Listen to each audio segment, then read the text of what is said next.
আজকে আমরা শিখব প্রিপজিশন। আপনারা হয়তো জেনে থাকবেন এই প্রিপজিশনগুলো কিন্তু আমরা সবসময় ভুল করে থাকি, কোথায় ইন বসে, কোথায় অন বসে এবং কোথায় অ্যাড বসে। এবং আমি কনফার্ম, যদি আপনি এই ছোট্ট ভিডিওটা দেখেন, আপনার কখনো ইন, অন এবং অ্যাড নিয়ে কোনো সমস্যা থাকবে না। অর্থাৎ আপনি নির্দ্বিধায় কোথায় ইন বসে, কোথায় অ্যাড বসে এবং কোথায় অন বসে বসাতে পারবেন। এবং এই ভিডিওতে আমি এত সুন্দর করে বোঝানোর চেষ্টা করেছি এবং এত সহজভাবে যেন আপনি কখনো ইন, অন, অ্যাড কখনো ভুলে না যান। অর্থাৎ প্রিপজিশনের যেন কোনো ভুল আপনার লাইফে না হয়। তো চলুন শুরু করে ফেলি আজকের ভিডিও। প্রথমে আমরা কথা বলবো ইন নিয়ে। ইন কোথায় কোথায় ব্যবহার করতে হয় এবং কিভাবে ব্যবহার করতে হয়।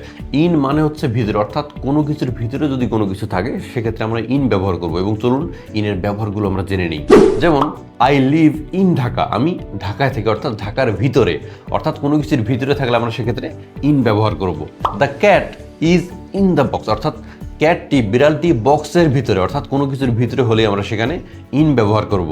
He works in a company, এই কোম্পানির মধ্যে উনি কাজ করেন, অর্থাৎ কোনো কিছুর ভিতরে হলে সেখানে আমরা ইন ব্যবহার করব। She is in the room, সে রুমের ভিতরে আছে, অর্থাৎ কোনো কিছুর ভিতরে থাকলে আমরা ইন ব্যবহার করব।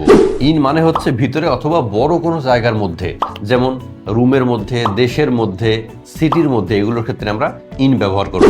যারা যারা ভিডিওটা দেখছেন অবশ্যই আমাদের ইউটিউব চ্যানেলকে সাবস্ক্রাইব করে রাখবেন এবং যদি কোনো নতুন কোনো কিছু জানার থেকে অবশ্যই কমেন্ট করবেন এবং লাইক করতে ভুলবেন না। এবং যারা ফেসবুক থেকে দেখছেন অবশ্যই তারা ফলো করে রাখবেন। এবং আমাদের সম্বন্ধে যদি কোনো কিছু জানার থাকে, নতুন নতুন কোনো যদি ভিডিও চেয়ে থাকেন, আপনি যে কী রিলেটেড ভিডিও চান, অথবা এই ভিডিও সম্বন্ধে যদি আপনার কোনো উপদেশ থাকে অবশ্যই কমেন্ট করে জানাবেন। চলুন আমরা বুঝি কোনো কিছুর উপরে থাকে অথবা সংস্পর্শে থাকে। সংস্পর্শে বলতে যেটাকে আমরা স্পর্শ করতে পারি। তাহলে এখন চলুন আমরা জেনে নিই অন এর ব্যবহারগুলো এবং কোথায় কোথায় এটা ব্যবহার করতে হয়। The book is on the table, অর্থাৎ বইটি টেবিলের উপরে। There is a picture on the wall, এই ওয়ালের উপরে একটি পিকচার আছে অথবা একটি ছবি আছে। He is sitting on the chair, সে চেয়ারে বসে আছে। এখানে দেখুন আমরা কিন্তু চেয়ারের কথা বলেছি, টেবিলের কথা বলেছি, ওয়ালের কথা বলেছি এবং বেডের কথা বলেছি। সবগুলোর উপরে কোনো কিছু ছিল, সেখানে আমরা অন ব্যবহার করেছি এবং এমন কিছু কথা বলেছি যেগুলোকে স্পর্শ করা যায়। এবার চলুন শিখে ফেলি অ্যাড কোথায় কোথায় ব্যবহার করতে হয়। অ্যাড ব্যবহার হয় স্পেসিফিক কোনো লোকেশনের ক্ষেত্রে, এক্সাক্ট টাইম অথবা পয়েন্ট বোঝাতে আমরা অ্যাড ব্যবহার করি। যেমন I am at the bus stop, আমি বাসের স্টপে আছি, এটা কিন্তু একটা নির্দিষ্ট জায়গা।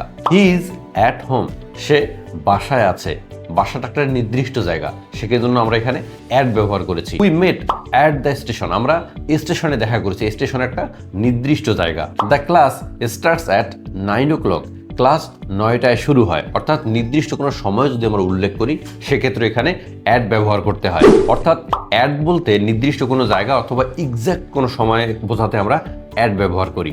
এই মুহূর্তে আমি একটা এক্সট্রা টিপ দেবো, অর্থাৎ কোন কোন ক্ষেত্রে আমরা ইন ব্যবহার করি, কোন কোন ক্ষেত্রে আমরা অন ব্যবহার করি এবং কোন কোন ক্ষেত্রে আমরা অ্যাড ব্যবহার করি। এক ঝলকে দেখলে আপনি বুঝে যাবেন কোথায় কোথায় কি ব্যবহার করতে হয়।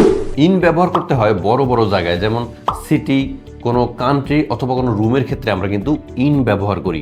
অন ব্যবহৃত হয় পৃষ্ঠ বা উপরের কিছু বোঝাতে আমরা অন ব্যবহার করি। অ্যাড ব্যবহৃত হয় নির্দিষ্ট কোনো স্থান অথবা নির্দিষ্ট কোনো সময়ের জন্য অ্যাড ব্যবহার করি। এই পর্যায়ে আমি দিচ্ছি একটা ফাইনাল টিপ যে আপনি কি করে বুঝবেন ইন কোথায় ব্যবহৃত হয়, অন কোথায় ব্যবহৃত হয় এবং অ্যাড কোথায় ব্যবহৃত হয়। ইন ভিতরের কোনো কিছু বোঝালে ইন ব্যবহৃত হয়।